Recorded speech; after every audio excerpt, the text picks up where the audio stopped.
Hello बच्चों, स्वागत है आपका एक नए वीडियो में।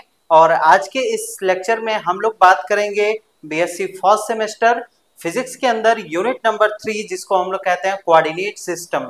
तो कोऑर्डिनेट सिस्टम बेसिक से मैं एकदम स्टार्ट कर रहा हूँ। इसमें मैं बताऊंगा कि कोऑर्डिनेट सिस्टम की जरूरत क्या है और कोऑर्डिनेट सिस्टम का आगे चल के हमारा एप्लीकेशन क्या होता है कोऑर्डिनेट सिस्टम का। और साथ ही साथ मैं बताऊंगा कि अगर डिफरेंट कोऑर्डिनेट सिस्टम है, कितने टाइप्स के कोऑर्डिनेट सिस्टम होते हैं, और उन सभी टाइप्स में अगर कार्टेशियन से किसी अदर कोऑर्डिनेट में चेंज करना है किसी वैल्यू को, किसी कोऑर्डिनेट सिस्टम को, तो आप कैसे चेंज कर पाएंगे। इन सभी टॉपिक से जो भी आज के क्लास में मैं पढ़ाऊंगा, ठीक है, वो टॉपिक आपके एग्जाम के पॉइंट ऑफ व्यू से बहुत इंपॉर्टेंट होने वाला है। क्योंकि जो आपका एक कोऑर्डिनेट से दूसरे कोऑर्डिनेट में चेंज करने वाला जो रिलेशन आता है, वो रिलेशन, वो आपको क्वेश्चन, आपके न्यूमेरिकल्स बार बार पूछे जाते हैं। ठीक है, तो अच्छे से इस वीडियो को देखिएगा। चलिए हम अपने लेक्चर को स्टार्ट करते हैं। तो यूनिट 3 का लेक्चर नंबर फर्स्ट होने वाला है, ठीक है, जिसमें हम लोग देखते हैं कि कोऑर्डिनेट सिस्टम की जरूरत क्या है। ठीक है, कोऑर्डिनेट सिस्टम को हिंदी में क्या कहते हैं? Coordinate system. अब देखो, कोऑर्डिनेट सिस्टम को हिंदी में हम लोग क्या बोलते हैं? निर्देशांक प्रणाली। ठीक है, ये इसको हम लोग हिंदी में निर्देशांक प्रणाली बोलते हैं। ठीक है, तो यहाँ पे निर्देशांक प्रणाली, ये इसका हिंदी मीनिंग निकालने से निर्देशांक किसे कह सकते हैं? जो किसी चीज का निर्देश देता है।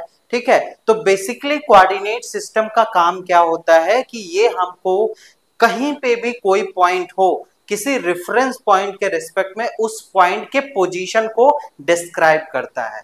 तो कोऑर्डिनेट सिस्टम क्या करता है? किसी पॉइंट के पोजीशन को डिस्क्राइब करता है, पॉइंट के पोजीशन को डिस्क्राइब करता है, या पोजीशन ना कह के इवेंट कह ले, किसी इवेंट को, ये इवेंट आपका कैसे हो रहा है, इवेंट को डिस्क्राइब करता है कि कहाँ पे हो रहा है। ठीक है, तो मतलब किसी बेसिकली पॉइंट के पोजीशन को बताने के लिए हमारे पास कई कोऑर्डिनेट सिस्टम होते हैं, और अलग अलग कोऑर्डिनेट सिस्टम का अलग अलग जगह यूज होता है। ठीक है, तो ये हो गया आपका कोऑर्डिनेट सिस्टम के बारे में। ठीक है, इसके एप्लीकेशन की बात करते हैं। तो एप्लीकेशन, इसका यूज कहाँ कहाँ होगा, एप्लीकेशन के बारे में। ठीक है, एप्लीकेशन क्या क्या है? पहला है एप्लीकेशन की, इसका यूज जो होता है जीपीएस में ही होता है। जीपीएस आपका क्या है? ग्लोबल पोजिशनिंग सिस्टम कहते हैं इसको, इसका फुल फॉर्म होता है। और ये आपका किस में यूज होता है? बेसिकली मैप्स में यूज होता है। तो मैप को डिजाइन करने में आपके कोऑर्डिनेट सिस्टम की जरूरत पड़ती है। और साथ ही बात करें, ये जो स्क्रीन आप देख रहे हैं, ये स्क्रीन में क्या होते हैं? छोटे छोटे पिक्सल्स होते हैं। तो कौन से पिक्सल्स किस पोजीशंस पे लगाए जाएंगे कि हमको सही आउटपुट मिलेगा, इसके इसके लिए भी हम लोग किसका यूज करते हैं? कोऑर्डिनेट सिस्टम का यूज करते हैं। तो ऐसे कई सारे यूज है, रोबोटिक्स में यूज है, इंजीनियरिंग में यूज है। तो आपका जो इसका एप्लीकेशन है वो बहुत ब्रॉड है, मतलब हर जगह आपको यूज देखने को मिलेगा किसका? कोऑर्डिनेट सिस्टम का। ठीक है, तो कोऑर्डिनेट सिस्टम क्यों पढ़ते हैं पता चल गया, और कोऑर्डिनेट सिस्टम का यूज क्या होता है ये आपको पता चल गया। अब चलिए हम लोग देखते हैं कि कितने कोऑर्डिनेट सिस्टम होते हैं। तो कोऑर्डिनेट सिस्टम के टाइप्स को हम लोग यहाँ पे लिखेंगे। तो यहाँ पे देखिए, कोऑर्डिनेट सिस्टम, हिंदी में निर्देशांक प्रणाली बोलते हैं। कोऑर्डिनेट सिस्टम ये आपका डिवाइडेड होता है 4 पार्ट में। ठीक है, ये आपका किस में डिवाइडेड है? 4 पार्ट में। तो पहला है cartesian coordinate, cartesian coordinate, cartesian coordinate है। ठीक है, सेकंड है plane polar, plane polar coordinate है, प्लेन पोलर कोऑर्डिनेट है। ठीक है, और थर्ड आपका क्या है? थर्ड आपका क्या है? यहाँ पे प्लेन पोलर हो गया, कार्टेशियन हो गया, और आपका सिलेंड्रिकल कोऑर्डिनेट सिस्टम है, सिलेंड्रिकल कोऑर्डिनेट सिस्टम है, सिलेंड्रिकल कोऑर्डिनेट। और फोर्थ आपका है spherical coordinate system, spherical coordinate system. ठीक है, तो यहाँ पे जो आपका कोऑर्डिनेट सिस्टम है इन 4 पार्ट में डिवाइडेड है। तो लाइन बाय लाइन हम लोग देखेंगे। कार्टेशियन कोऑर्डिनेट 2 टाइप के हो सकते हैं, एक 2 डायमेंशनल हो सकता है, 2 आयामी जिसको हम लोग हिंदी में बोलते हैं 2 आयामी, या आपका 3 डायमेंशनल हो सकता है। तो 3D में हम लोग इसको क्या पढ़ेंगे, 3 आयामी इसको हम लोग बोल सकते हैं। तो यहाँ पे कार्टेशियन कोऑर्डिनेट क्या होता है, प्लेन पोलर कोऑर्डिनेट क्या होता है, सिलेंड्रिकल क्या होता है, स्फेरिकल कोऑर्डिनेट किस सिस्टम क्या होता है, और किसी एक कोऑर्डिनेट सिस्टम से दूसरे कोऑर्डिनेट सिस्टम में मतलब कार्टेशियन को प्लेन पोलर में कैसे चेंज कर सकते हैं। इसको प्लेन लिखना है, क्या लिखना है यहाँ पे, प्लेन पोलर कोऑर्डिनेट। ठीक है, तो यहाँ पे कार्टेशियन से प्लेन पोलर में कैसे चेंज करेंगे, प्लेन पोलर से कोऑर्डिनेट। बेसिकली हम लोग एक एक रिलेशन देखते जाएंगे इन सभी कोऑर्डिनेट सिस्टम का, किसके साथ, इस कार्टेशियन कोऑर्डिनेट सिस्टम के साथ रिलेशन देखते जाएंगे। ठीक है, तो पहला हम लोग स्टार्ट करते हैं Cartesian coordinate system. Cartesian coordinate system, coordinate system. तो कार्टेशियन कोऑर्डिनेट सिस्टम जो होता है यहाँ पे, इसको पहला इसका 2D फॉर्म देखते हैं। पहला है 2D फॉर्म, 2 डायमेंशनल इसको बोलते हैं, 2 डायमेंशनल 2 आयामी। ठीक है, तो 2 डायमेंशनल यहाँ पे देखो, 2 डायमेंशनल मतलब यहाँ पे कार्टेशियन कोऑर्डिनेट की बात हो रही है, मतलब इसको हम लोग दो कोऑर्डिनेट्स से दिखाएंगे, एक x और एक y से दिखाते हैं। तो अगर इसका डायग्राम आप बनाओगे तो कुछ इस प्रकार से आपको देखने को मिलेगा। और यहाँ पे x क्या है, अगर मान लो कोई पॉइंट P आपका यहाँ पे प्रेजेंट है, तो इसके पोजीशन को कार्टेशियन कोऑर्डिनेट सिस्टम में कैसे बताएंगे कि x पे, x एक्सिस पे कितना लेंथ चले आपने, यहाँ पे x एक्सिस पे कितना लेंथ चला, x डिस्टेंस चला मान लीजिए। ठीक है, ये आपका ओरिजिन है। ठीक है, और x एक्सिस पे आपने कितना डिस्टेंस चला, x डिस्टेंस चला। y एक्सिस पे आपका कितना डिस्टेंस चला, y एक्सिस पे मतलब यहां से यहां तक का डिस्टेंस जो था, ये y एक्सिस पे कितना डिस्टेंस चला, यहाँ पे हम लोग इस पॉइंट के पोजीशन को बता सकते हैं। 1 मिनट। ठीक है, यहाँ पे y एक्सिस पे 1 मिनट। ठीक है, y एक्सिस पे कितना डिस्टेंस चला, तो यहाँ पे अगर इन दोनों पार्ट को अगर मिला दें तो हमारे इस पॉइंट P का जो पोजीशन आ जाएगा वो XY कोऑर्डिनेट सिस्टम के रूप में आ जाएगा। ठीक है, तो 2D में आप किसी पॉइंट के पोजीशन को कार्टेशियन कोऑर्डिनेट सिस्टम में किससे दिखाते हैं, x और y से दिखाते हैं। किससे दिखाते हैं, x और y से दिखाते हैं, जहां पे x आपका क्या है कि x एक्सिस पे कितना डिस्टेंस चला, और y क्या है कि y एक्सिस पे आपने कितना डिस्टेंस कवर किया। तो उस डिस्टेंस का जो लेंथ है, जो मैग्नीट्यूड है, उसी को हम लोग क्या बोलते हैं, x और y बोलते हैं। तो इस पॉइंट P के हम लोग पोजीशन को इस प्रकार से कार्टेशियन कोऑर्डिनेट में दिखा सकते हैं। चलो अब बात करते हैं 3D में। इन 3D तो 3 डायमेंशनल में देखो, यहाँ पे किसी पॉइंट के पोजीशन को कार्टेशियन कोऑर्डिनेट में कैसे दिखाते हैं। ठीक है, ये आपका एक्स वाई जेड एक्सिस है, ये क्या है, एक्स वाई और जेड एक्सिस है। ठीक है, एक्स वाई जेड एक्सिस में अगर यहाँ पे कोई पॉइंट P है तो इसके पोजीशन को हम लोग कैसे दिखा सकते हैं कि x पे कितना लेंथ चला, y पे कितना लेंथ चला और z पे कितना लेंथ चला, उसके हिसाब से यहाँ से अगर एक लाइन ड्रॉ कर देंगे तो इसका कोऑर्डिनेट क्या आ जाएगा, x y z आ जाएगा।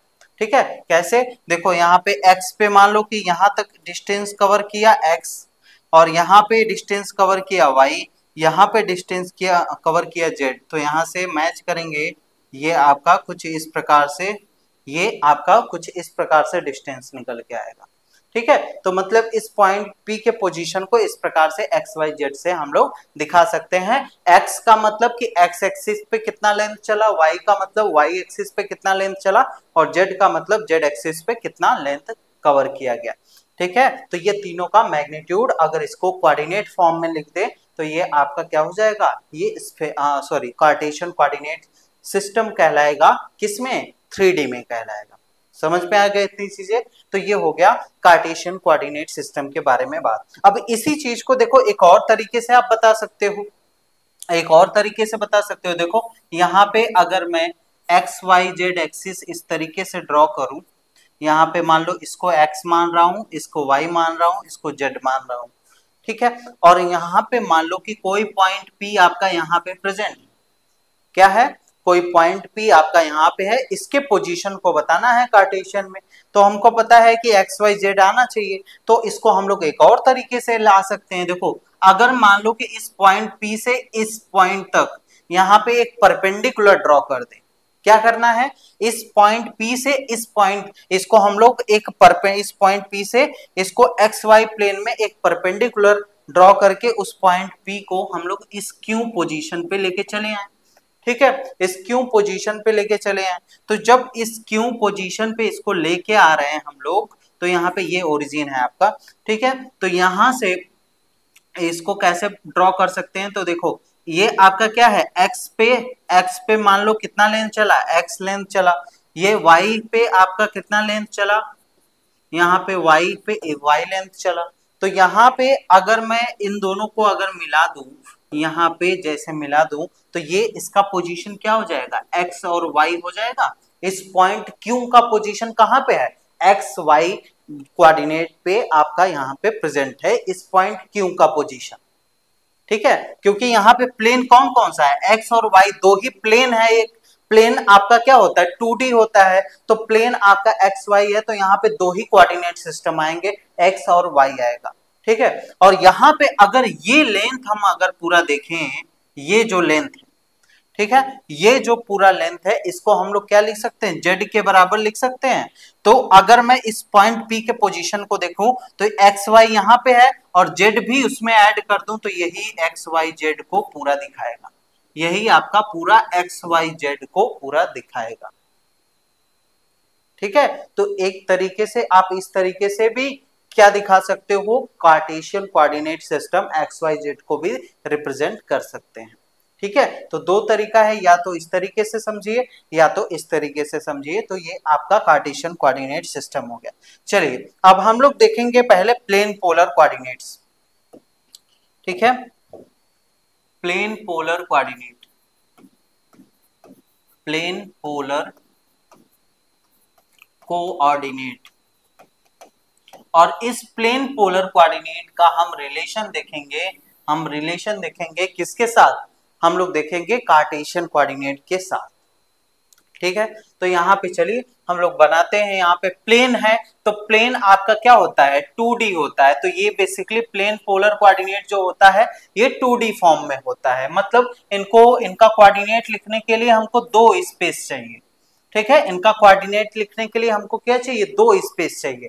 तो अगर मैं 2D में पहले x और y को अगर मैं कार्टेशियन को ड्रॉ करूं, तो आपका किस प्रकार से आता है, यहाँ पे ये x एक्सिस है, ये आपका y एक्सिस है, ये आपका निगेटिव x एक्सिस है, ये आपका निगेटिव y एक्सिस है, ठीक है, इस तरीके से। और अगर कोई पॉइंट P आपका यहाँ पे प्रेजेंट है, तो मतलब x पे कितना लेंथ चला, x लेंथ चला, और y पे कितना लेंथ चला, ये आपका कार्टेशियन कोऑर्डिनेट, ये y पे कितना लेंथ चला यहाँ तक।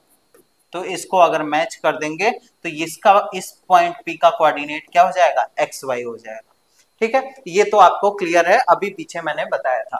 चलो इसको अगर हमको पोलर, इसी पॉइंट सेम पॉइंट P के पोजीशन को किसी दूसरे कोऑर्डिनेट सिस्टम, जिसको हम लोग प्लेन पोलर कोऑर्डिनेट बोलते हैं, उससे अगर दिखाना है तो कैसे दिखाएंगे। देखो यहाँ पे ये आपका x एक्सिस, ये आपका y axis, sorry negative x axis, ये आपका y एक्सिस, ये आपका निगेटिव y एक्सिस, ये इस प्रकार से है। अब यहाँ पे पॉइंट P आपको मान लो सेम पोजीशन पे है, ये P जहाँ इसका पोजीशन क्या है, x और y, और इसके पोजीशन को हम लोग और एक तरीके से दिखा सकते हैं। क्या करना है, इस ओरिजिन से उस पॉइंट P तक एक डिस्टेंस, यहां तक एक लाइन ड्रॉ करिए। इस लाइन को हम लोग क्या बोलेंगे, इस डिस्टेंस को हम लोग किससे दिखाएंगे, r से दिखाएंगे, ठीक है। तो r आपका बेसिकली क्या है, r क्या है, ओरिजिन से P तक का, उस पॉइंट P तक का क्या है, डिस्टेंस है, क्या है, डिस्टेंस। कहां से कहां तक, ओरिजिन से उस पॉइंट पी का एक आपका रेडियल डिस्टेंस, इसको बोलते हैं रेडियल डिस्टेंस भी आप कह सकते हैं। ये आपका क्या है, रेडियल डिस्टेंस, रेडियल डिस्टेंस। ठीक है, तो इस तरीके से यहाँ पे प्लेन पोलर कोऑर्डिनेट्स आपका आर को आप दिखा सकते हैं। और यहाँ पे एक और चीज, क्योंकि हमको रिप्रेजेंट करने के लिए इस पॉइंट पी, क्योंकि ये 2D में लिया गया है, तो इसके लिए दो स्पेस, हमको दो कोऑर्डिनेट्स चाहिए होंगे। एक तो हमारा आर मिल गया, डिस्टेंस मिल गया, और एक और चीज हमको चाहिए जो कि किससे डिराइव होता है, यहाँ पे अगर पॉजिटिव एक्स एक्सिस के साथ जो एंटी क्लॉकवाइज डायरेक्शन में, देखो पॉजिटिव जो यहाँ पे, एक मिनट रुको, ये देखो पॉजिटिव एक्स एक्सिस के साथ यहाँ पे एंटी क्लॉकवाइज डायरेक्शन में, पॉजिटिव एक्स एक्सिस के साथ एंटी क्लॉकवाइज डायरेक्शन में जो ये डिस्टेंस होगा, जो ये एंगल होगा, जो ये एंगल होगा, इसी को हम लोग क्या बोलेंगे, थीटा बोलेंगे। और थीटा आपका क्या है, पोलर एंगल बोलेंगे, पोलर एंगल बोलेंगे। पोलर एंगल कैसे आपका बनेगा, हमेशा किसके साथ, यहां पे पॉजिटिव एक्स एक्सिस के साथ एंटी क्लॉकवाइज डायरेक्शन में होगा, एंटी क्लॉकवाइज डायरेक्शन में बनेगा, क्लॉकवाइज डायरेक्शन में बनेगा। समझ में आ गया यहां तक, कि यहां पे अगर इसी पॉइंट पी के पोजीशन को हमको दिखाना है, तो हम एक तरीका, हमारे पास एक कोऑर्डिनेट है प्लेन पोलर कोऑर्डिनेट, जिसमें हम लोग क्या करेंगे, उस ओरिजिन से उस पॉइंट पी तक एक डिस्टेंस ड्रॉ करेंगे, जिसको हम रेडियल डिस्टेंस बोलते हैं। और यहाँ पे वो एक्स एक्सिस के साथ वो पॉइंट कितना एंगल बना रहा है, उसको anti clockwise positive x axis के साथ वो आपका वो पॉइंट पी जो रेडियल डिस्टेंस है वो कितना एंगल बना रहा है, उसी को अगर यहाँ पे हम लोग कोऑर्डिनेट के फॉर्म में लिख देंगे, तो यही आपका क्या कहलाएगा, प्लेन पोलर कोऑर्डिनेट बोला कहेंगे। इसको क्या बोलेंगे, आर और थीटा के टर्म्स में इसको दिखाएंगे। ठीक है, मतलब सेम पॉइंट जो कि कार्टेशियन में एक्स वाई से दिया गया है, उसको हम लोग आर थीटा से एकदम एग्जैक्ट पोजीशन पे दिखा सकते हैं। ठीक है, तो इसको हम लोग बोलते हैं प्लेन पोलर कोऑर्डिनेट, जो कि यहाँ पे आर थीटा से दिखाया जाता है। तो आर थीटा क्या है, यहाँ पे समझ में आ गया। अब देखो यहाँ पे, अब आर थीटा की वैल्यू क्या होगी, या एक्स का आर के साथ रिलेशन क्या होगा, पहले हम लोग इसको देखते हैं। तो यहाँ पे मान लो, यहाँ पे मैं एक परपेंडिकुलर ड्रॉ कर ले रहा हूँ। ठीक है, ये आपका 90 डिग्री का एंगल है, ये आपने एक्स पोजीशन चला था, इधर आपका वाई चला था, ये आपका स्मॉल एक्स लीजिएगा, एक मिनट, ये आपका स्मॉल एक्स पोजीशन है और यहाँ पे वाई है। ठीक है, तो एक्स वाई है और यहाँ पे ये आपका हमने एक ट्रायंगल बना लिया। ठीक है, तो कौन कौन सा, ओ पी, और इस पॉइंट को हम मान लीजिए क्यू मान ले रहे हैं। ठीक है, तो बात करेंगे in triangle O P Q, O P Q में, ओ पी क्यू में अगर मैं यहाँ पे क्या निकालूं, अगर मैं साइन थीटा की वैल्यू निकालूं। ठीक है, ओ पी क्यू में साइन थीटा, साइन थीटा क्या होता है, परपेंडिकुलर अपॉन हाइपोटेनियस, क्या होता है, परपेंडिकुलर अपॉन हाइपोटेनियस। तो इस थीटा एंगल के सामने वाला एंगल क्या होता है, परपेंडिकुलर होता है, ये हाइपोटेनियस होता है, ये बेस होता है। ठीक है, तो यहाँ पे अगर साइन थीटा की वैल्यू लिखेंगे तो परपेंडिकुलर अपॉन हाइपोटेनियस मतलब y, इसकी वैल्यू y है, और इसकी वैल्यू हाइपोटेनियस की वैल्यू क्या है, r है। तो यहाँ पे मैं y की वैल्यू क्या लिख सकता हूँ, r साइन थीटा लिख सकता हूँ। ठीक है, y की वैल्यू क्या लिख सकता हूँ, r साइन थीटा लिख सकता हूँ। इसी तरीके से अगर मैं cos थीटा की वैल्यू निकालू, cos थीटा क्या होता है, बेस अपॉन हाइपोटेनियस होता है। तो बेस आपका कितना है, x है, और यहाँ पे हाइपोटेनियस कितना है, r है, तो x बाई आर के बराबर लिख सकता हूँ। तो यहाँ से x इक्वल टू आप क्या लिख सकते हैं, x equal to r cos theta, r cos theta, ये आपका बहुत इंपॉर्टेंट रिजल्ट है। ठीक है, मतलब अगर कार्टेशियन में आपको यहाँ पे x की वैल्यू आपकी कितनी है, आर कॉस थीटा, और y की वैल्यू कितनी है, r साइन थीटा, ये दो वैल्यू है। ठीक है, x की value r cos theta, y की वैल्यू r साइन थीटा के बराबर यहाँ पे दिया गया है। ठीक है, अब देखो यहाँ पे हमको अगर आर और थीटा की वैल्यू अगर हमको पता है पोलर कोऑर्डिनेट में, तो हम उसको एक्स वाई के रूप में कन्वर्ट कर सकते हैं इस फॉर्मूले से। इस फॉर्मूले से हम उसको इस फॉर्म में कन्वर्ट कर सकते हैं। देखो यहाँ पे ये आपका एक्स है, ये आपका वाई, ठीक है। अब यहाँ पे अब इसको अगर हमको आर की वैल्यू कितनी होगी, अगर थीटा की वैल्यू कितनी होगी, यहाँ पे इसको अगर निकालना है तो क्या करेंगे, इसको फर्स्ट इक्वेशन मान लो, इसको सेकेंड इक्वेशन मान लो। क्या करना है, पहले पहले आपको आर की वैल्यू निकालना है, तो दोनों का फर्स्ट का स्क्वायर करिए प्लस सेकेंड का स्क्वायर करिए और उसको जोड़ दीजिए। तो यहाँ पे फर्स्ट का स्क्वायर मतलब एक्स स्क्वायर और यहाँ पे सेकंड का स्क्वायर मतलब वाई स्क्वायर, इसी तरीके से इस साइड करेंगे तो यहाँ पे r square cos square theta हो जाएगा और इधर आपका क्या हो जाएगा, r square sine square theta हो जाएगा, ठीक है।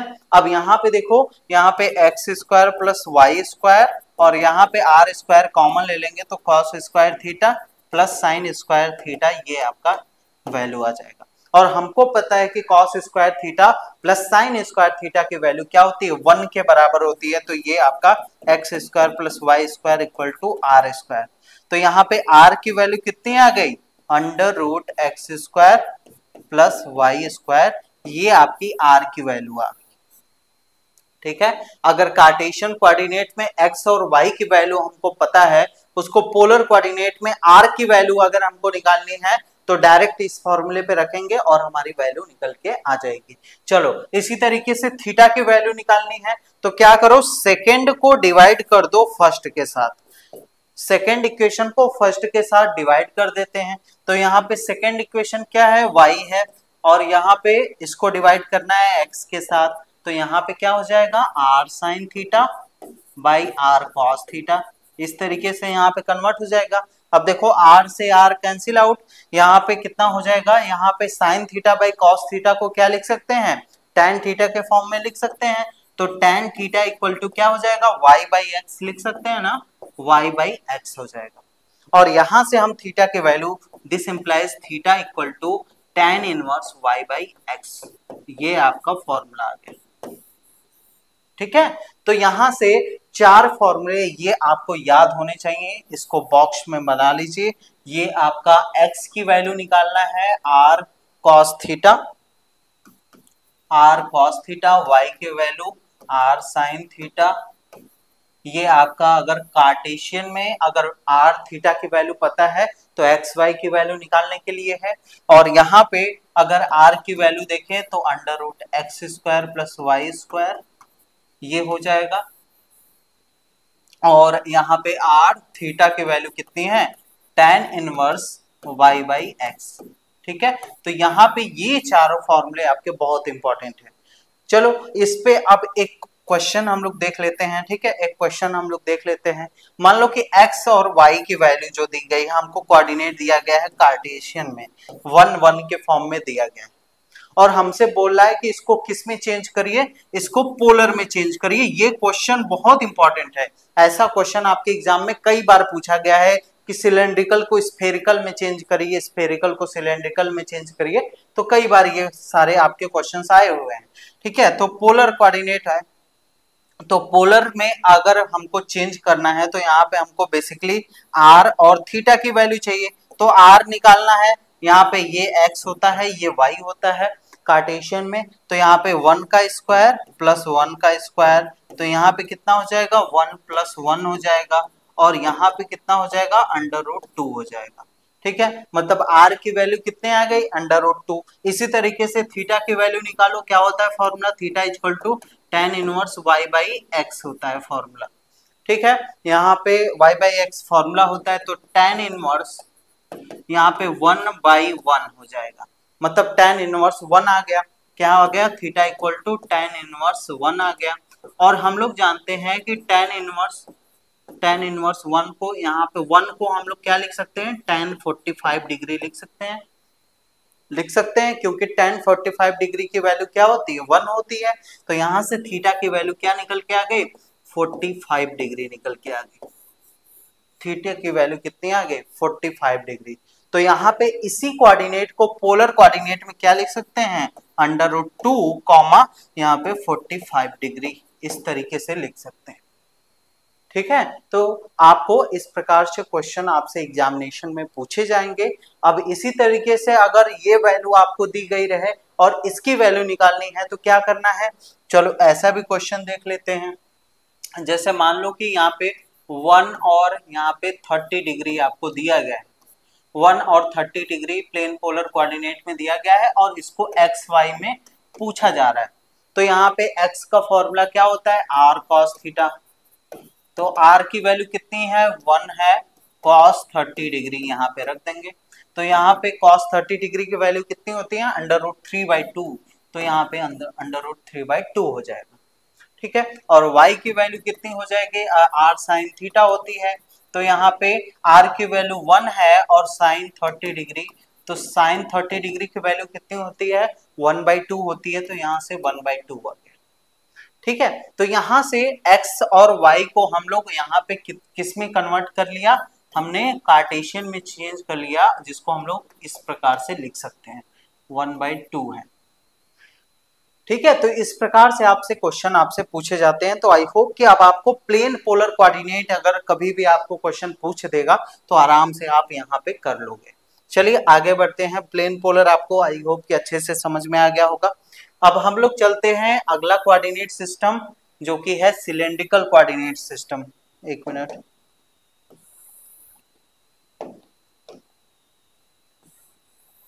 सिलेंड्रिकल कोऑर्डिनेट सिस्टम, यहाँ पे मैं हेडिंग लिख लूं। सेकंड है सिलेंड्रिकल कोऑर्डिनेट, थर्ड है, बेसिकली ये थर्ड कोऑर्डिनेट सिस्टम है ना आपका।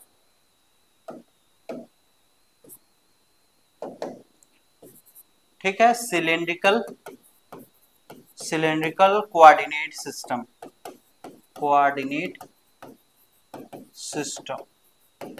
ठीक है। अभी तो हम लोग क्या पढ़ रहे हैं, इन कोऑर्डिनेट को कैसे हम लोग बेसिकली रिलेशन पढ़ रहे हैं कार्टेशियन कोऑर्डिनेट सिस्टम के साथ। तो अभी जब अगले क्लास में आप लोग देखेंगे या आप जब हमारे एप्लीकेशन पे ज्वाइन होंगे तो वहां पे मैं क्या करूंगा, इसका बेसिस वेक्टर मतलब इसको पोजीशन वेक्टर के फॉर्म में कैसे लिखते हैं वहां पे मैंने क्लासेस में आपको बताया हुआ है। तो बात करते हैं सिलेंड्रिकल कोऑर्डिनेट सिस्टम की। तो सिलेंड्रिकल कोऑर्डिनेट सिस्टम को देखिए, अगर कार्टेशियन कोऑर्डिनेट सिस्टम से बनाया जाए तो यहाँ पे सिलेंड्रिकल कोऑर्डिनेट सिस्टम बेसिकली आपको किससे रिप्रेजेंट किया जाता है, आर थीटा जेड से। ठीक है, किससे रिप्रेजेंट किया जाता है, आर थीटा जेड से। आर क्या है, वही सेम चीज जो आपने r, basically cylindrical coordinate system जो होता है ये एक एक्सटेंडेड फॉर्म है। किसका, सिलेंड्रिकल कोऑर्डिनेट सिस्टम किसका एक्सटेंडेड फॉर्म है, प्लेन पोलर कोऑर्डिनेट सिस्टम का एक एक्सटेंडेड फॉर्म है, बस केवल यहाँ पे जेड ऐड हो जाता है। ठीक है, तो यहाँ पे आर आपका क्या है, ओ से उस पॉइंट पी का क्या है, डिस्टेंस है। और यहाँ पे एक मिनट, और यहाँ पे थीटा आपका क्या है, पोलर एंगल है, मतलब positive x axis polar angle. कैसे लेना है, हमेशा पॉजिटिव एक्स एक्सिस के साथ और यहाँ पे एंटी क्लॉकवाइज डायरेक्शन में आपको एंगल को कंसीडर करना है। ठीक है, तो ये हो गया आर थीटा, और जेड आपका यहाँ पे एक एक्स्ट्रा कोऑर्डिनेट है जेड एक्सिस। ठीक है, तो यहाँ पे इसको अगर हम लोग ड्रॉ करेंगे तो देखो ये आपका कुछ इस प्रकार से आपका बनने वाला है। ठीक है, मान लो ये पॉइंट P है, इसका कार्टेशियन कोऑर्डिनेट में इसके पोजीशन को हम लोग किससे दिखाएंगे, एक्स वाई और जेड से दिखाएंगे। तो यहाँ पे अगर इसको हमको कार्टेशियन कोऑर्डिनेट में मतलब अगर इसको सिलेंड्रिकल कोऑर्डिनेट में कन्वर्ट करना है तो इस पॉइंट P से पोजीशन एक हम लोग क्या करेंगे, परपेंडिकुलर ड्रॉ करेंगे, इसको हम लोग Q मान लेंगे। इसको आप एक्स एक्सिस मानिएगा, इसको आपको वाई एक्सिस मानना है, इसको आपको जेड एक्सिस मानना है।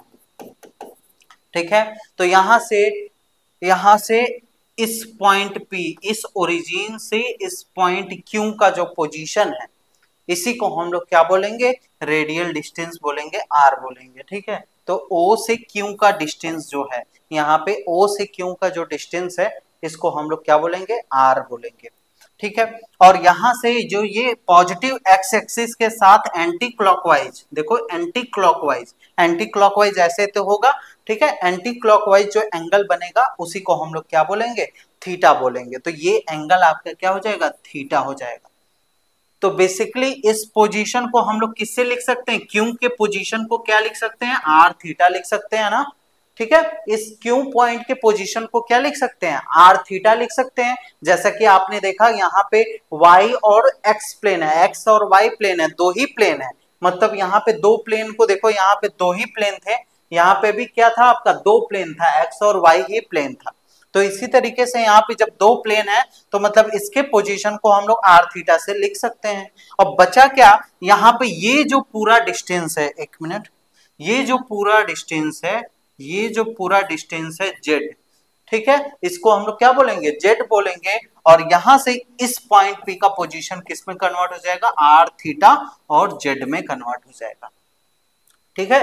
तो इसी से अगर मान लो कि रेडियस आपका यहाँ पे अगर आपको सिलेंडर इसी इसी फिगर से आपको सिलेंडर ड्रॉ करना है तो क्या करना है, आर मान लीजिए, आर की वैल्यू 2 है, तो 2 रेडियस का हमको यहाँ पे सिलेंड्रिकल शेप देखने को मिल जाएगा। अभी आगे मैं आपको फिगर दिखाने वाला हूँ, ठीक है। तो कैसे ये सिलेंड्रिकल बनेगा अभी आगे मैं फिगर दिखा दूंगा, ठीक है। तो ये आर थीटा जेड के रूप में इसके पॉइंट पी के पोजीशन को हमने दिखा दिया। अब देखते हैं कि आर थीटा जेड की वैल्यू क्या होगी। इसके लिए हमको पहले एक्स वाई जेड की वैल्यू निकालनी पड़ेगी, ठीक है। तो एक्स वाई जेड की वैल्यू हम कैसे निकाल सकते हैं, इसके लिए हम लोग क्या करेंगे, यहां से एक परपेंडिकुलर यहाँ पे ड्रॉ करेंगे, ठीक है। तो यहाँ पे मान लो कि ओ, और यहाँ पे मान लेते ए है, और ये आपका बी है, और ये आपका सी है, ठीक है। हमने तीनों पॉइंट ले लिया, और ये आपका तीनों पॉइंट क्या है, ये आपका बेसिकली यहाँ पे 90 डिग्री का एंगल बना रहा है, यहाँ पे मैच करेंगे। इस पॉइंट क्यू के एज से हमने क्या कर लिया, एक परपेंडिकुलर ड्रॉ कर लिया। इसकी वैल्यू क्या है, एक्स के बराबर है।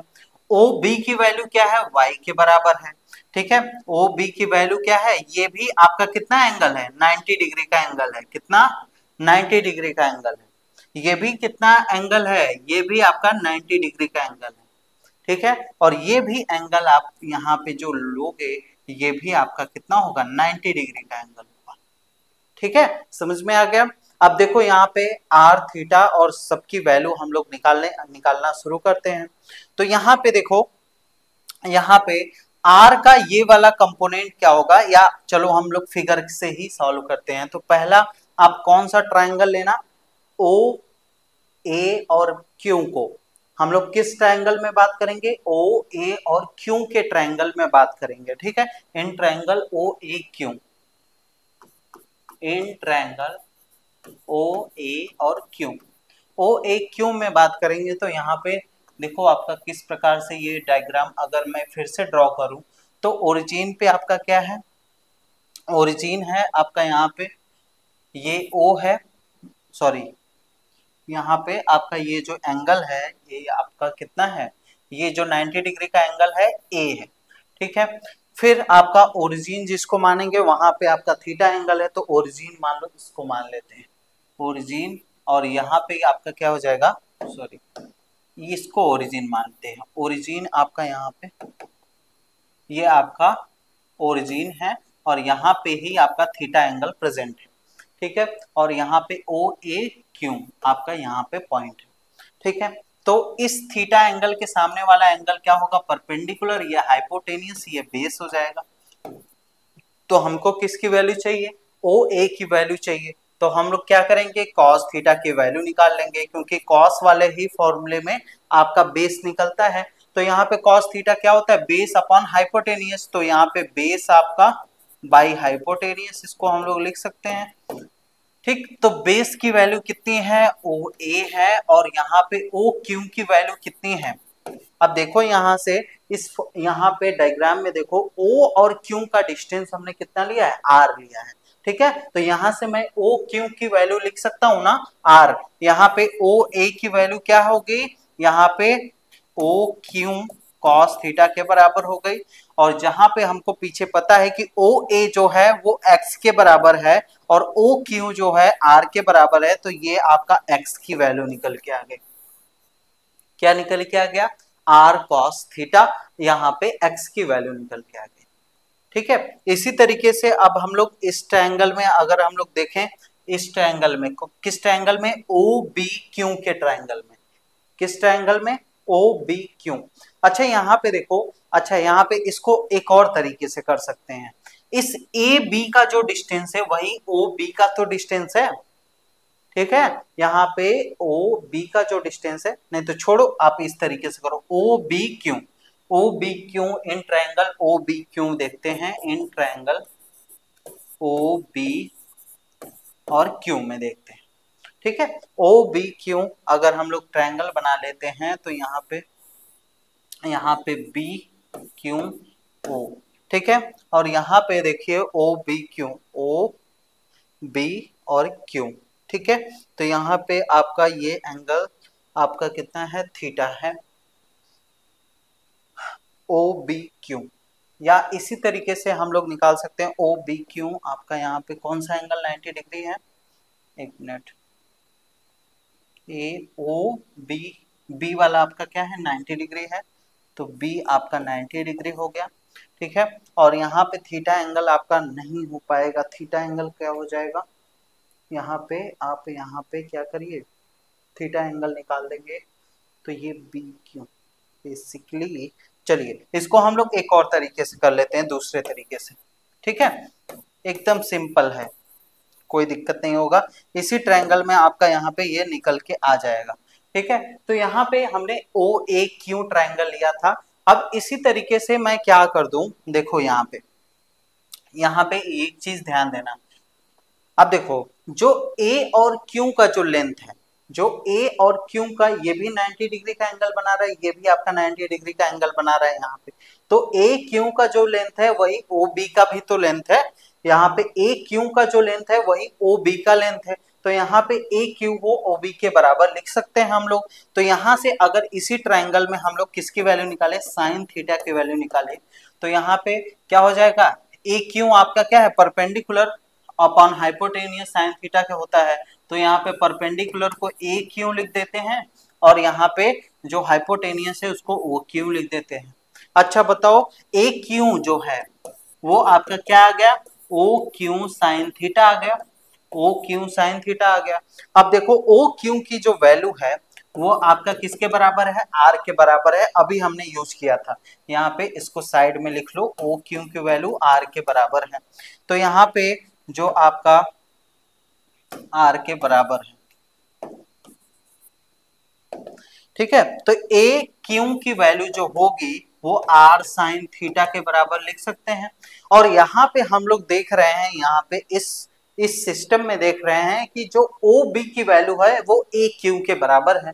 तो मतलब हम लोग यहाँ से कह सकते हैं कि जो ओ बी है वो ए क्यू के बराबर है, यहाँ से कह सकते हैं। तो यहाँ से आपका एक क्या हो जाएगा?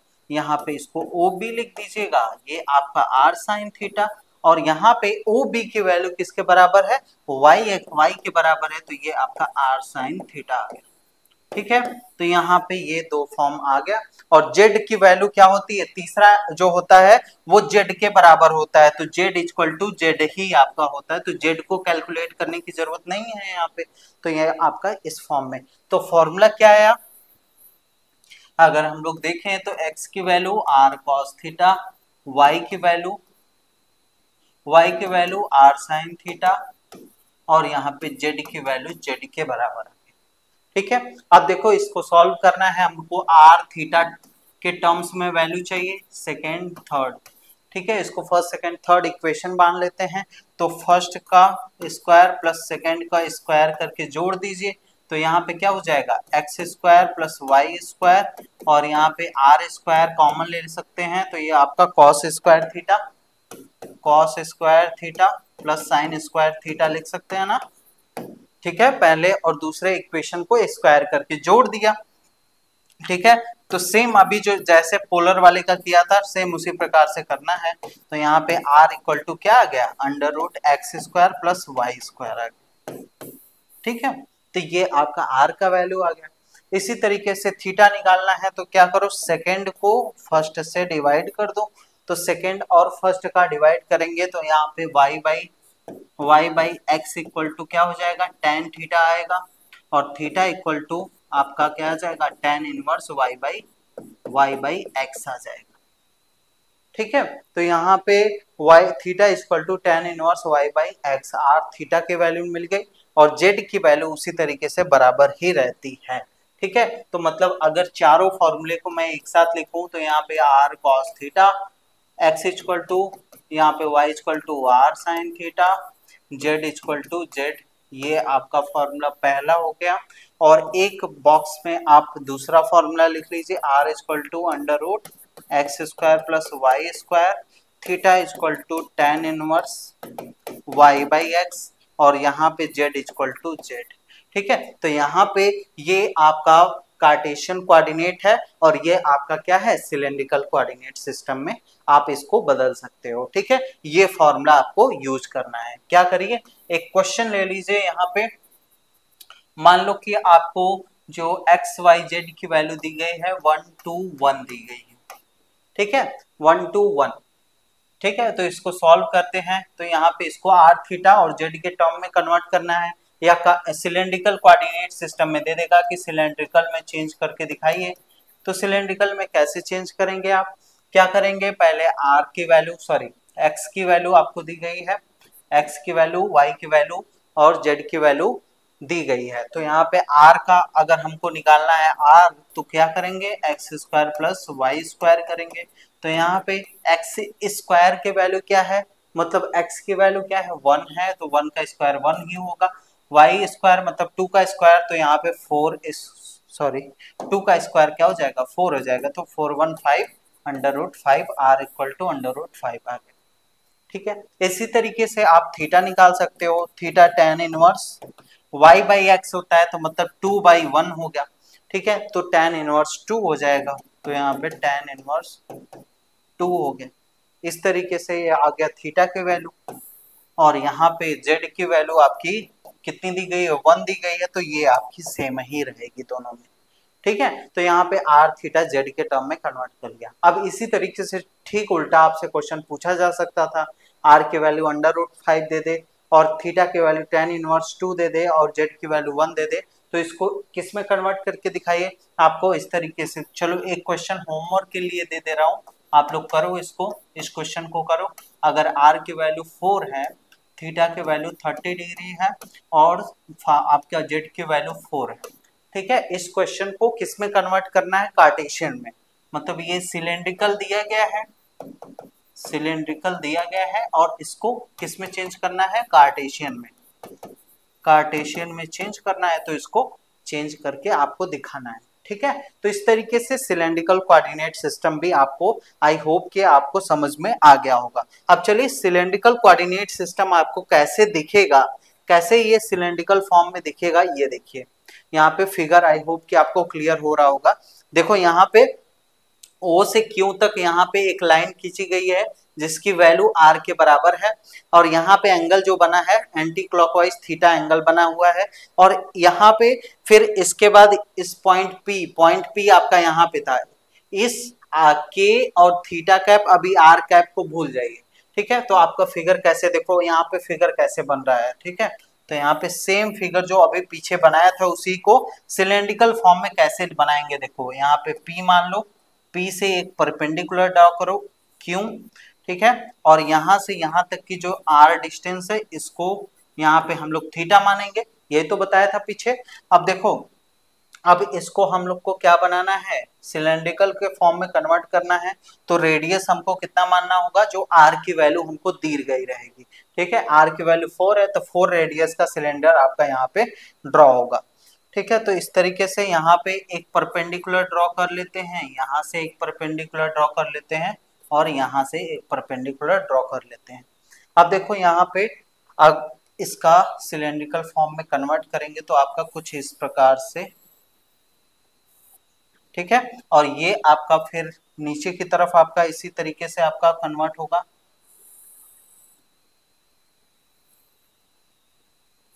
ठीक है।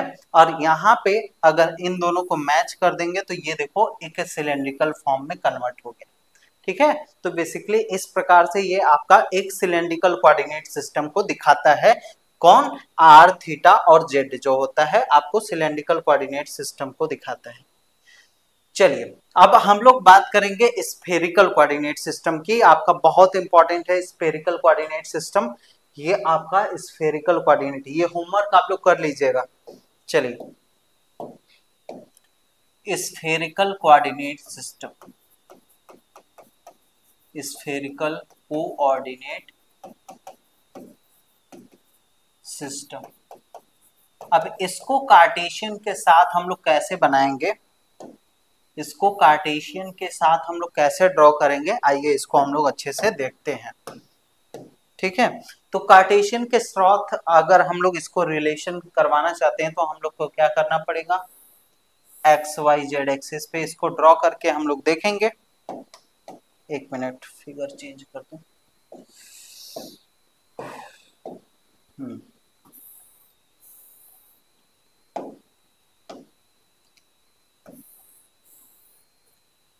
ये आपका क्या हो जाएगा, उसी तरीके से मानना है एक्स एक्सिस, वाई एक्सिस और ये आपका जेड एक्सिस, ये तीन एक्सिस हैं। अब देखिए यहाँ पे हाँ स्फेरिकल कोऑर्डिनेट के बारे में बात कर लेते हैं। इसको कैसे रिप्रेजेंट करते हैं, आर, थीटा और फाई से रिप्रेजेंट करते हैं। कैसे रिप्रेजेंट करते हैं, आर, थीटा और फाई से रिप्रेजेंट करते हैं। आर जो होता है ये डिस्टेंस होता है कहां से, ओरिजिन से, ओरिजिन टू उस पॉइंट P तक के डिस्टेंस को यहाँ पे बताता है, ओरिजिन से उस पॉइंट P के पोजीशन को बताता है। ठीक है, थीटा आपका क्या होता है, एंगल होता है। इसको हम लोग क्या बोलते हैं, जेनिथ एंगल बोलते हैं। कौन सा, जेनिथ एंगल।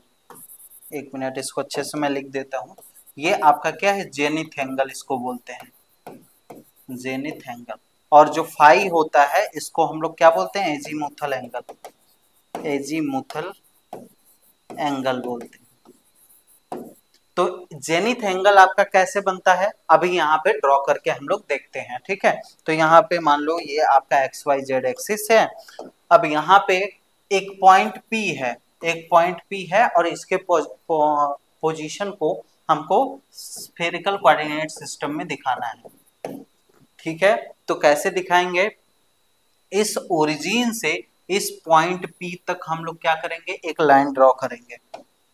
इस पॉइंट P तक एक लाइन ड्रॉ करेंगे इस फॉर्म में।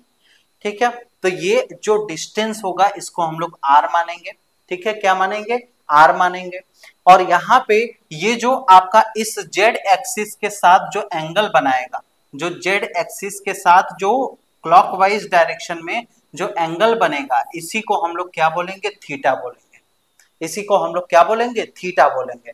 तो थीटा को आप यहाँ पे लिख सकते हो ना कि ये आपका एंगल है ऑफ रेडियल डिस्टेंस, जो रेडियल डिस्टेंस है ओ से ओरिजिन से पॉइंट P का जो डिस्टेंस है उसका एंगल है किसके किसके, Z axis, positive Z axis के साथ। तो इसको हम लोग क्या बोलते हैं, थीटा बोलते हैं। और इसी पॉइंट P से अगर हम लोग परपेंडिकुलर ड्रॉ करके इसको एक्स वाई प्लेन में लेके आते हैं और इस पॉइंट P को हम लोग क्यों से दिखाते हैं, किससे, क्यों से दिखाते हैं, तो यहाँ पे इस पॉइंट P से अगर एक लाइन ड्रॉ करें, क्या करें, यहाँ इस ओरिजिन से इस क्यू पॉइंट तक एक लाइन ड्रॉ करें, तो यहाँ पे जो एक्स एक्सिस के साथ जो एंगल बनेगा, जो एक्स एक्सिस के साथ एंगल बनेगा एंटी क्लॉकवाइज डायरेक्शन में, इसी को हम लोग क्या बोलेंगे, थीटा, सॉरी फाई बोलेंगे। क्या बोलेंगे, फाई बोलेंगे। ठीक है, तो आर, थीटा और फाई से ही हम लोग स्फेरिकल कोऑर्डिनेट्स को दिखाते हैं। और आर, थीटा, फाई आपका कहाँ कहाँ का एंगल है और आर आपका कहाँ का डिस्टेंस होता है, इसको यहाँ पे हमने बता दिया इस फॉर्मूले पे। अब इसको हम लोग क्या करेंगे, एक्स वाई जेड के साथ रिलेशन देखेंगे। ये एक्स वाई जेड के साथ आपका क्या रिलेशन होता है, या इस कार्टेशियन कोऑर्डिनेट सिस्टम के साथ यहाँ पे स्फेरिकल कोऑर्डिनेट्स का क्या रिलेशन होता है। तो यहाँ पे हम लोग इसके लिए कंसीडर करना होगा, मान लो कि यहाँ पे, यहाँ से इस ओरिजिन से इस पॉइंट ए, इसको ए मान लेते हैं, इस ओरिजिन से इस पॉइंट पी को बी मान लेते हैं, ओरिजिन से इस पॉइंट पी को हम लोग सी, ओरिजिन से सी मान लेते हैं, ठीक है।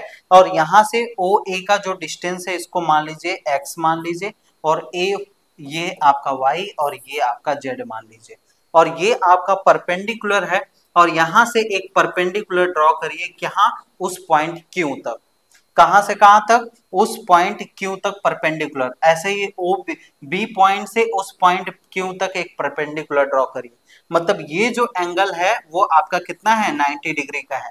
ये जो एंगल है, एक मिनट, ये जो एंगल है ये आपका कितना है? 90 डिग्री है, ठीक है। और ये जो एंगल आपका यहाँ पे, ये भी एंगल जितना है ये आपका क्या है? 90 डिग्री।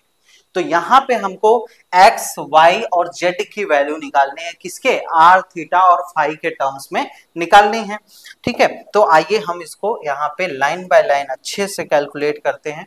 तो देखो यहाँ पे पहले हम लोग कौन सा ट्रायंगल ले रहे हैं?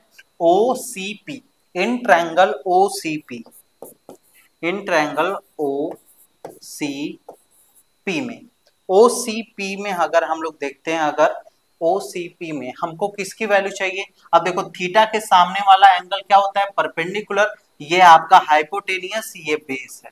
तो हमको किसकी वैल्यू निकालनी है? इसी बेस की ही तो वैल्यू निकालनी है हमको, जेड की ही तो वैल्यू चाहिए। तो यहाँ पे ऐसा कौन सा फॉर्मूला लगाएं जिसमें बेस आता है? तो यहाँ पे कॉस थीटा लगा लेते हैं। कॉस थीटा क्या होता है? Base upon hypotenuse. तो बेस आपका कितना है? जेड के बराबर है, बेस आपका जेड के बराबर है, और हाइपोटेनियस ओपी के बराबर है। तो हाइपोटेनियस आपका ओपी के बराबर है, तो z equal to OP cos theta हो जाएगा। तो यहाँ पे जेड इक्वल टू ओपी की वैल्यू किसके बराबर है? आर के बराबर है, तो यहाँ पे आर कॉस थीटा हो जाएगा, ठीक है। तो मतलब जेड की वैल्यू हमारी पहले ही निकल के आ गई, किसके बराबर रहेगी? आर कॉस थीटा के बराबर रहेगी, ठीक है। अब इसी तरीके से हम किसकी वैल्यू कैलकुलेट करेंगे? अब यहाँ पे, अब इस ट्रायंगल में हम लोग बात करने वाले हैं। किस ट्रायंगल में? इस ट्रायंगल में ओ ए क्यू में, इन ट्रायंगल ओ ए क्यू में, ओ ए क्यू में। अब ओ ए क्यू ट्रायंगल में हम लोग देखेंगे कि एक्स की वैल्यू, बेसिकली हमको ओ ए की वैल्यू निकालनी है। तो यहाँ पे देखिए, ये इसको मैं फिर से रीड्रॉ करूं तो ये आपका ट्रायंगल आपको कुछ इस प्रकार से दिखेगा। ये आपका जो आपका ए वाला पार्ट है ये आपका 90 डिग्री का एंगल यहाँ पे बना रहा है, ठीक है। ये आप अगर ओरिजिन लेते हैं तो ये एंगल आपका फाई है, ठीक है, यहाँ पे आपको दिख रहा होगा, और यहाँ पे क्यू है, ठीक है। अब देखो इसके इस एंगल के सामने वाला आपका पॉइंट जो होगा वो परपेंडिकुलर, ये आपका हाइपोटेनियस, ये आपका बेस हो जाएगा। तो हमको किसकी वैल्यू चाहिए? बेस की वैल्यू चाहिए, ओ ए की वैल्यू चाहिए। तो हम लोग क्या लगाते हैं? पहले कॉस फाई लगाते हैं, ठीक है, ठीक है। तो कॉस फाई अगर हम लोग लगाएंगे, ठीक है, कॉस फाई अगर लगाएंगे तो यहाँ पे जो होगा ओ ए बाई आपका यहाँ पे हाइपोटेनियस ओ क्यू हो जाएगा। तो ओ क्यू कॉस फाई के बराबर यहाँ पे ये आ गया, ठीक है। और हमको पता है कि ओ ए की जो वैल्यू है, ओ और ए की जो वैल्यू है वो किसके बराबर है? एक्स के बराबर है। ओ ए की वैल्यू किसके बराबर है? एक्स के बराबर है। तो अगर किसी तरीके से हमको ओ क्यू की वैल्यू मिल जाए, किसकी वैल्यू मिल जाए? ओ क्यू की वैल्यू मिल जाए, मतलब किसकी वैल्यू? ओ और क्यू का डिस्टेंस में, मतलब ओ क्यू की वैल्यू हमको पता चल जाए, तो यहाँ पे हम इसकी वैल्यू लिख सकते हैं, हम लोग एक्स की वैल्यू हमारी निकल जाएगी। तो यहाँ पे ओ क्यू की वैल्यू, मतलब हमको हाइपोटेनियस की वैल्यू यहाँ पे चाहिए। ओ क्यू की वैल्यू किसकी वैल्यू चाहिए? ओ क्यू की वैल्यू हमको यहाँ पे चाहिए, ठीक है। तो यहाँ पे x की value O Q cos phi आपके यहाँ पे निकल के आ गई, ठीक है। अब यहाँ पे अगर हम लोग बात करें, यहाँ पे ओ क्यू की वैल्यू इस तरीके से। अब चलिए हम लोग क्या लेते हैं? इन ट्रायंगल बात करेंगे, इसको अभी रहने देते हैं। ओ क्यू की वैल्यू हमको किसी तरीके से मिल जाए तो हम यहाँ पे रख के निकाल लेंगे, ठीक है। तो अब बात करेंगे इन ट्रायंगल, किस ट्रायंगल में? ओ पी क्यू में बात करेंगे, ठीक है। अब देखो यहाँ पे ओ पी वाला, यहाँ पे पी आपका, यहाँ पे क्यू आपका क्या है? ये परपेंडिकुलर हमने इस पॉइंट पी से ड्रॉ किया है, तो ये एंगल कितना बना रहा होगा? 90 डिग्री का ओ क्यू पी हम लोग लिख सकते हैं इसको। तो यहाँ पे अगर ओ पी क्यू को अगर आप लिखो, अगर आप ड्रॉ करो फिर से, तो आपको कुछ इस प्रकार का ट्राइंगल आपको दिखेगा। और यहाँ पे जो आपका जो एंगल होगा 90 डिग्री वो आपका क्यू वाला पॉइंट होगा, ठीक है। और ओरिजिन आपका ओ है, और यहाँ पे और ये वाला एंगल आपका थीटा है, तो ये भी एंगल आपका थीटा होगा। ये आपने एंगल आपने पढ़ा होगा, तो ये भी एंगल आपका क्या हो जाएगा, ये एंगल आपका क्या हो जाएगा, थीटा हो जाएगा, और यहाँ पे पी आ जाएगा, ठीक है। तो यहाँ पे अब हम लोग क्या करेंगे, ये आपका हाइपोटेनियस, ये ये परपेंडिकुलर, ये बेस। तो हमको किसकी वैल्यू चाहिए, परपेंडिकुलर की वैल्यू चाहिए, हमको ओ क्यू की वैल्यू निकालनी है। तो यहाँ पे sine theta equal to perpendicular upon hypotenuse, तो ओ क्यू बाई हाइपोटेनियस आपका ओपी है, तो ओपी की वैल्यू किसके बराबर है, तो यहाँ पे ओ क्यू इक्वल टू क्या हो जाएगा, ओपी साइन थीटा हो जाएगा, ठीक है। अब देखिए ओ क्यू की वैल्यू, अब यहाँ पे ओ क्यू की वैल्यू आपकी कितनी के बराबर आ जाएगी, ओ क्यू, यहाँ पे ओ पी की वैल्यू किसके बराबर है, आर के बराबर है, तो आर साइन थीटा के बराबर आ गई, ठीक है। तो यहां से देखो, यहाँ पे ओ क्यू की वैल्यू आर साइन थीटा के बराबर आ गई, अगर मैं यहाँ पे रख दूं तो हमको एक्स की वैल्यू भी मिल जाएगी, ठीक है। तो इसको मान लो फर्स्ट इक्वेशन मान लो, और इसको सेकेंड, ठीक है। अब यहाँ पे putting second in first using, यहाँ पे लिखेगा using second in first, second का अगर फर्स्ट में यूज करेंगे तो एक्स की वैल्यू किसके बराबर हो जाएगी, r sine theta cos phi के बराबर आ जाएगी, ठीक है। तो x की वैल्यू निकल गई, z की वैल्यू निकल गई आपकी, यहाँ पे देखो ओ क्यू की वैल्यू क्या है, r साइन थीटा है, तो r साइन थीटा रखेंगे तो r sine theta cos phi आ जाएगा, ठीक है। तो ये आपका यहाँ से सॉल्व हो गया। चलिए अब देखिए यहाँ पे, अब इसी तरीके से हमको क्या निकालना है, हमको y की भी वैल्यू निकालनी है। तो y क्या होगा, ए क्यू का जो डिस्टेंस है, ये जो पूरा डिस्टेंस है, यही आपका y के भी तो पैरेलल है। देखो ओ बी का जो डिस्टेंस है वही आपका ए क्यू का भी डिस्टेंस है। तो किसी तरीके से ए क्यू की वैल्यू आप निकाल लो। तो फिर से again in triangle O A Q में, अगेन आप बात करिए किसमें, again in O A Q में, ओ ए क्यू ट्राइंगल में बात करेंगे। तो यहाँ पे देखो, यहाँ पे अगर ओ ए क्यू में अगर हम लोग बात करें, तो यहाँ से अगर मैं किसकी वैल्यू निकालूं, किसकी वैल्यू हमको चाहिए, ए क्यू की वैल्यू चाहिए, या मतलब परपेंडिकुलर की वैल्यू चाहिए। तो हम लोग क्या करेंगे, साइन थीटा रख देंगे। तो यहाँ पे साइन फाई रखेंगे, क्योंकि आपका यहाँ पे एंगल जो है वो आपका फाई है, ठीक है। तो यहाँ पे साइन फाई रख देंगे, और यहाँ पे परपेंडिकुलर क्या है, ए क्यू है, अपॉन हाइपोटेनियस क्या है, ओ क्यू के बराबर है। हाइपोटेनियस क्या है, ओ क्यू के बराबर है, ओ क्यू के बराबर, मतलब ए क्यू की वैल्यू क्या हो जाएगी, ओ क्यू साइन फाई के बराबर आ जाएगी। और अभी हमने देखा था कि जो ओ क्यू की वैल्यू है, ओ क्यू की वैल्यू है वो आर, यहाँ पे ओ क्यू की वैल्यू आर साइन थीटा के बराबर थी, अभी पीछे हमने कैलकुलेट किया था, ठीक है। तो ए क्यू की वैल्यू आपकी किसके बराबर आ गई, आर साइन थीटा के बराबर आ गई, और यहाँ पे साइन फाई आ गया, ठीक है। और यहाँ पे ए क्यू को मैंने बताया था कि जो ए क्यू है, ए क्यू है, ये आपका किसके बराबर है, अभी हमने दिखाया था ए क्यू ओ बी के बराबर है। तो यहाँ पे ए बी के बराबर, ओ बी के बराबर है, तो यहाँ पे ओ बी की वैल्यू क्या है, वाई के बराबर है। तो यहाँ पे बेसिकली y लिख सकते हैं, और y की वैल्यू कितनी आ गई, r sine theta sine phi, ठीक है। तो इस तरीके से हमने क्या निकाल दिया, x y z तीनों की वैल्यू हमने कैलकुलेट करके बता दी। x की वैल्यू क्या थी, यहाँ पे x की वैल्यू आपकी कितनी थी, r sine theta cos phi, y की वैल्यू क्या है, r sine theta sine phi, और यहाँ पे z की वैल्यू क्या है, r cos थीटा है, ठीक है। यही वैल्यू थी। अब इसको first and second equation, first second और थर्ड इक्वेशन इसके रूप में मान के हम इससे सॉल्व करके आर थीटा और फाई की वैल्यू निकाल लेंगे। तो देखो कैसे निकालेंगे, पहले फर्स्ट का स्क्वायर, सेकंड का स्क्वायर और थर्ड का स्क्वायर प्लस थर्ड का स्क्वायर करके ऐड कर दीजिए। ठीक है, पहले यही काम करना है। तो यहाँ पे देखो x square plus Y square plus z square, अब क्योंकि आर तीनों में है तो आर स्क्वायर हो जाएगा, तो आर स्क्वायर को कॉमन ले लेंगे, आर स्क्वायर को कॉमन ले लेंगे। ठीक है, आर स्क्वायर को कॉमन लेंगे तो यहाँ पे क्या आ जाएगा, यहाँ पे देखो इसका स्क्वायर हो जाएगा तो क्या आ जाएगा, एक मिनट इसको थोड़ा सा हम पीछे करते हैं। ठीक है, यहाँ पे नीचे करते हैं यहाँ पे।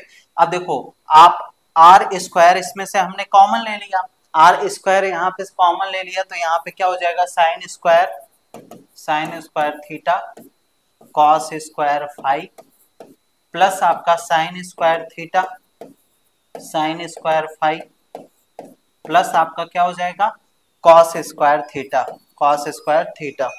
एक मिनट बच्चों, एक मिनट।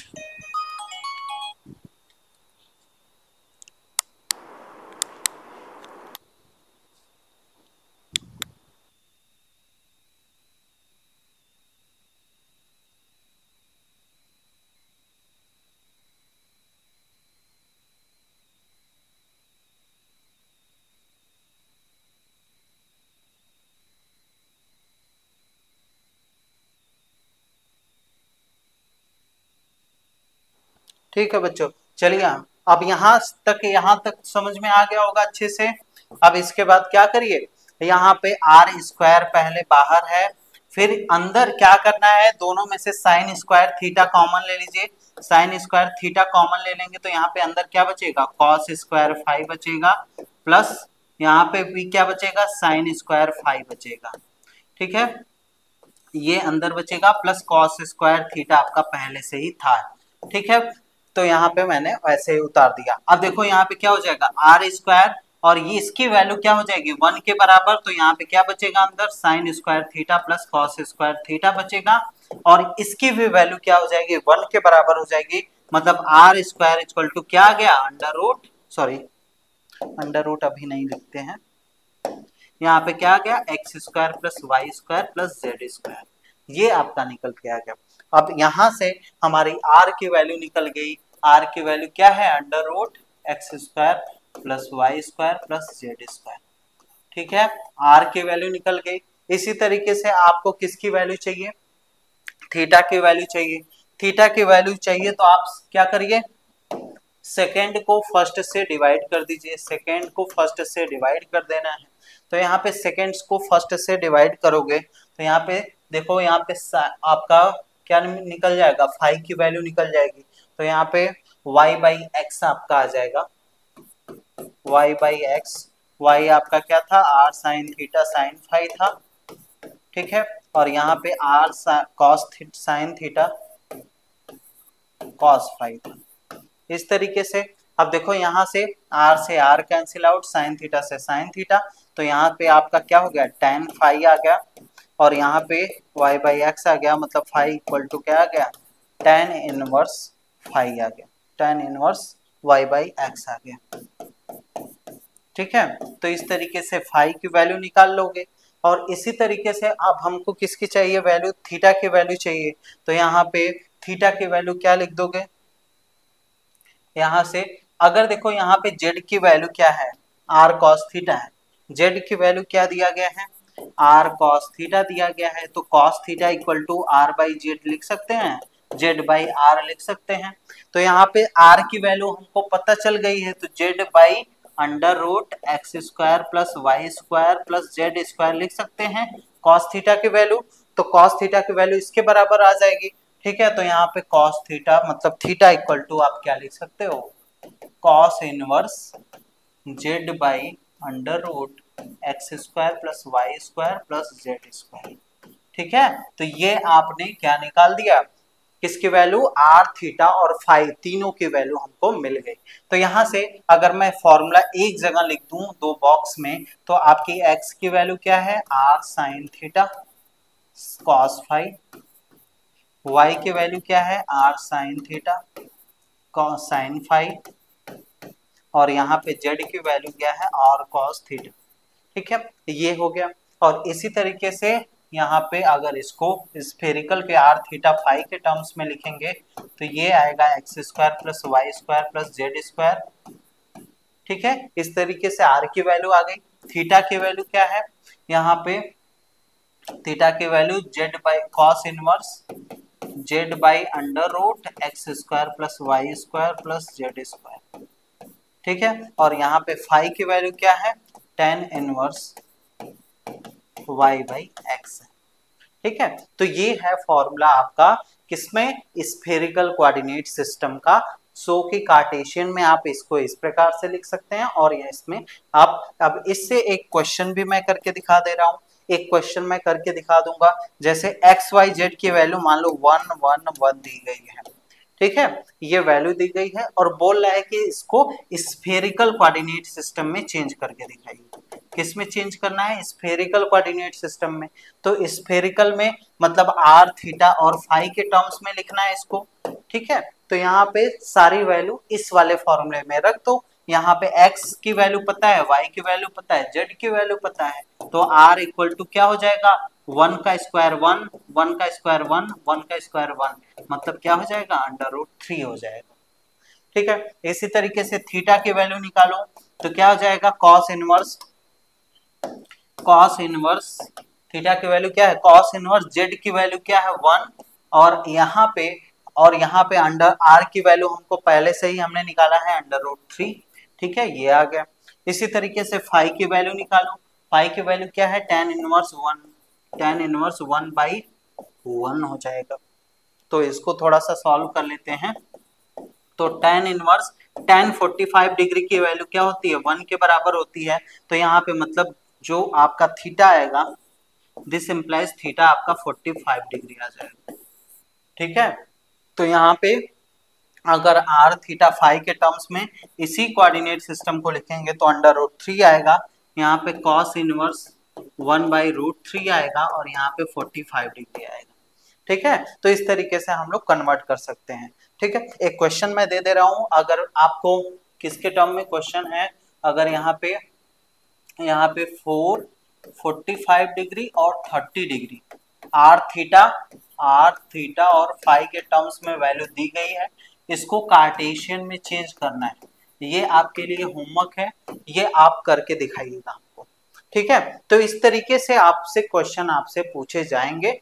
ठीक है बच्चों, तो ये सारे क्वेश्चन आई होप कि आपको क्लियर हो गए होंगे, और यहाँ पे कोऑर्डिनेट सिस्टम भी आपको क्लियर हो गया होगा। अब देखते हैं कि स्फेरिकल कोऑर्डिनेट सिस्टम आपका कैसे बनेगा। देखो स्फेरिकल कोऑर्डिनेट सिस्टम, अब देखो यहाँ पे P पॉइंट है, देखो यहाँ पे P पॉइंट है, यहाँ पे Q पॉइंट, यहाँ से परपेंडिकुलर ड्रॉ किया, यहाँ से ये जो लेंथ है ये आपका फाई एंगल यहाँ पे बना है। यहाँ पे देखो इस जेड एक्सिस के साथ जो थीटा बना है इसको थीटा माना है। तो यहाँ पे वही सेम फिगर बनाया है। यहाँ पे ये कैसे एक स्फेयर को फॉर्म कर रहा है, यहाँ पे देखो इसको ड्रॉ करके बताया गया है। ठीक है, तो बेसिकली जहां पे स्फेरिकल कोऑर्डिनेट है, स्फेरिकल जैसे अर्थ है, अर्थ पे अगर किसी होम के हमारे घर के पोजीशन को बताना है तो हम लोग किसका यूज करेंगे, स्फेरिकल कोऑर्डिनेट सिस्टम का यूज करेंगे। और जो सिलेंड्रिकल कोऑर्डिनेट सिस्टम होता है वो कब यूज होगा, जैसे फैन के ब्लेड की पोजीशन बतानी है तो इसको r थीटा z के रूप में हम लोग दिखा सकते हैं। ठीक है, तो इस तरीके से आपका जो प्लेन पोलर कोऑर्डिनेट है, सिलेंड्रिकल कोऑर्डिनेट है और स्फेरिकल कोऑर्डिनेट है, इस तरीके से आपके यूज किए जाते हैं। ठीक है, अब देखो यहाँ पे, और अब यहाँ पे ये सारा देखो सिलेंड्रिकल कोऑर्डिनेट सिस्टम के बारे में यहाँ पे आपको लिखा गया है, यहाँ पे आपको फिगर भी मैंने दिखा दिया। इसी तरीके से स्फेरिकल कोऑर्डिनेट सिस्टम के भी बारे में हमने दिखा दिया। ठीक है, अब इन सभी जो आपके सिलेंड्रिकल, स्फेरिकल और प्लेन पोलर आपने पढ़ा, इनको अगर पोजीशन वेक्टर के फॉर्म में लिखना है, इनका जो यूनिट वेक्टर होता है कैसे यूज करना है, ये सारी चीजें मैंने आपको क्लासेस के अंदर जरूर बताया हुआ है। तो आप लोग जरूर हमारे क्लासेस को ज्वाइन करिए। अगर आप BSc mathematics, BSc biology, BSc agriculture first या थर्ड सेमेस्टर के स्टूडेंट हैं तो आप हमारे कोर्स को ज्वाइन कर सकते हैं, नवोदय बैच को ज्वाइन कर सकते हैं। केवल 1250 रुपीज में। इस समय इसमें 20% का और डिस्काउंट चल रहा है, तो यहाँ पे 20% आपको इसमें भी डिस्काउंट मिल जाएगा। और यहाँ पे आपको क्या मिलेगा, इसी प्रकार से ऑनलाइन क्लासेस मिलेंगी, डाउट क्लासेस मिलेगा, क्लास प्लस इस क्लास का नोट्स मिलेगा, प्रीवियस ईयर क्वेश्चन पेपर मिलेगा। और यहाँ पे अगर आपको कैसे इसको परचेज करना है, हमारे डीएनएस एजुकेयर एप्लीकेशन को आप प्ले स्टोर से डाउनलोड करिएगा, उसमें लॉगिन करके आपको इस कोर्स का नाम दिख जाएगा, वहां से आप परचेज कर सकते हैं। ठीक है, और यहाँ पे अगर आपको कोई भी डाउट है तो इस नंबर पे कॉल करके आप पूछ सकते हैं। ठीक है, ये हमारा हेल्पलाइन नंबर है, आप कॉल या व्हाट्सएप पे मैसेज डाल सकते हैं। ठीक है, तो इस तरीके से आप लोग जल्दी जल्दी हमारे बैचेस में जुड़ जाइए, वहां पे हम लोग एक ही चैप्टर को और ज्यादा डिटेल में पढ़ते हैं। ठीक है, तो यही था आज के क्लास में बच्चों। आई होप कि आज का क्लास आपको अच्छे से समझ में आ गया होगा। हाँ, थोड़ा सा हम लोग बात करते हैं कि अब इनसे क्वेश्चन आपके और एग्जाम में कैसे पूछे जा सकते हैं। ठीक है, तो यहाँ पे देखिए एक क्वेश्चन है, आपको यहाँ पे क्वेश्चन दे देगा, कैसे, पहला क्वेश्चन दे देगा कि आप स्फेरिकल को सिलेंड्रिकल कोऑर्डिनेट सिस्टम को स्फेरिकल कोऑर्डिनेट सिस्टम में चेंज करके दिखाइए। कैसे, सिलेंड्रिकल कोऑर्डिनेट सिस्टम आपको दिया रहेगा और इसको स्फेरिकल कोऑर्डिनेट सिस्टम में चेंज करके दिखाना है, स्फेरिकल में चेंज करके दिखाना है। बहुत इंपॉर्टेंट क्वेश्चन है, ये मोस्ट इंपॉर्टेंट क्वेश्चन है, ये आपका क्वेश्चन कई बार पूछा गया है।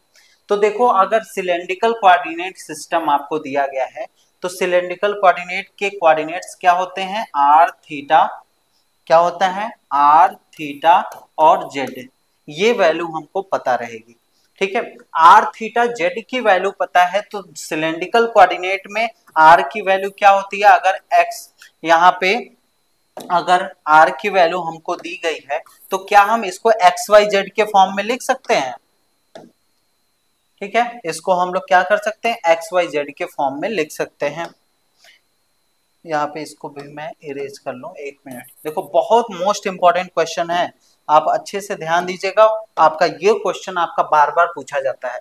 अगर आर थीटा जेड के फॉर्म में कोई वैल्यू दिया गया है और ये बोल रहा है कि इसको स्फेरिकल में कन्वर्ट करके दिखाइए, तो कैसे करेंगे, आप पहले आर थीटा जेड की वैल्यू आपको पता रहेगी, तो इसको एक्स वाई जेड के फॉर्म में लिखना है, एक्स वाई जेड के फॉर्म में। देखो, एक्स की वैल्यू इसके लिए क्या होगी, सिलेंड्रिकल कोऑर्डिनेट में जाके देखना एक्स की वैल्यू क्या है, यहाँ पे एक्स की वैल्यू, यहाँ पे आर साइन थीटा है, आर कॉस थीटा है, सॉरी, आर कॉस थीटा है, और यहाँ पे y की वैल्यू क्या है, आर साइन थीटा है, और z की वैल्यू क्या है, z के बराबर है। ठीक है, आर थीटा जेड यही आपका कोऑर्डिनेट होता है। तो पहले जो भी वैल्यू यहाँ पे आपको दी गई है, मान लो कि आपको वैल्यू दी गई है 145 डिग्री और यहाँ पे z की वैल्यू 2 दी गई है।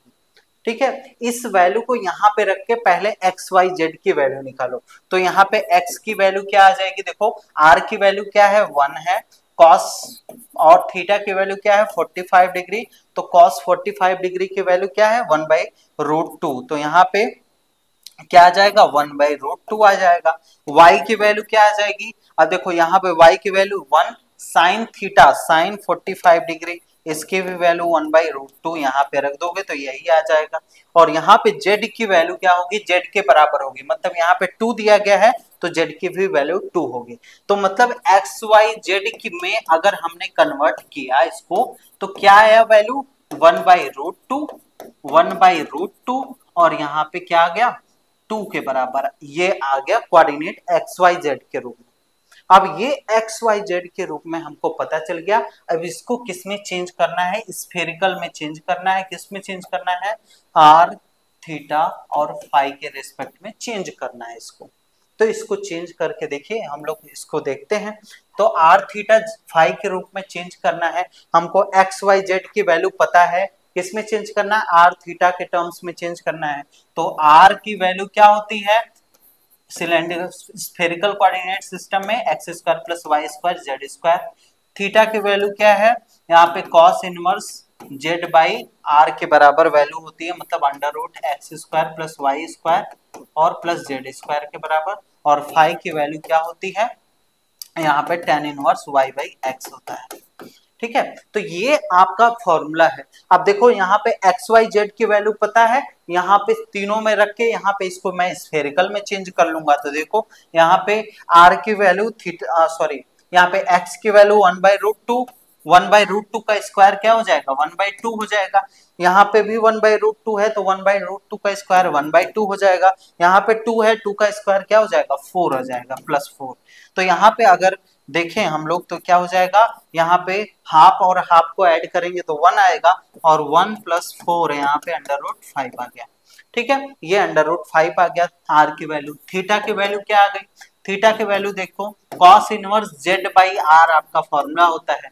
तो यहाँ पे आर की वैल्यू हमको पता है, जेड की भी वैल्यू पता है, तो cos इनवर्स आर की जेड की वैल्यू क्या है आपको दी गई है, जेड की वैल्यू 2 दी गई है, और यहाँ पे आर की वैल्यू क्या आ गई √5 आ गई है। तो ये आपका थीटा की वैल्यू निकल गई। और यहाँ पे फाई की वैल्यू निकालना है, तो यहाँ पे tan inverse y/x, tan inverse y/x। अब देखो यहाँ से अगर हम लोग देखें तो tan इनवर्स y की वैल्यू क्या है 1/√2, और z x की भी वैल्यू 1/√2, तो कट के 1 आ जाएगा ना, तो यहाँ पे 1 आ जाएगा। और इसको सॉल्व करेंगे तो tan इनवर्स और tan 45 डिग्री लिख सकते हैं ना।